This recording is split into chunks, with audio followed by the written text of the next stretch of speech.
বেটা ভালো করে মেসেজ করবে না।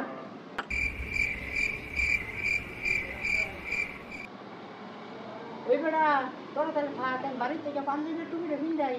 পাঞ্জাবি কে আমি তো জীবনে নামাজ পড়ি না। আরে বেটা সামনে নির্বাচন না, মানুষের দেওয়ার লাগতো না, আমি নামাজ পড়ি। ভাই আপনি একটা জিনিস সারাদিন মাল খাই আর ওখানে নামাজ পড়া ভাই, আমি তো বিরাট যাওরা। চুপ বেটা, তুই তো আমার নির্বাচনে মাঠ খাই দিবি। তখন কি বেটা এই লেগে টিয়া দেয়? সবাই কবি রাতুল ভাই চরিত্র ফুলের মতো পবিত্র, নামাজ পড়ে 5 ওয়াক্ত। ভাই সবই করবাম, এ আর 100 বাড়াই দিও লাগবো। আরে বেটা টাকে 100 নির্বাচন পাস করে লই, টিয়া 500 করে দিমু। তোরাই তো সব বেটা পাস করলে। রাতুল ভাই ভাই আমার বউ গেছে গা ভাই, একটা ব্যবস্থা করে দিন ভাই। টিয়া দে 50,000, সবই ভাও করে দিতাছি। গুরু মিয়া আমার বউ গেছে কেন মেয়ে মজা লইন মিয়া। আরে বেটা সামনে নির্বাচন করবো, টিয়া পয়সা নাই, পোস্টার কি যাসা ভাবাম।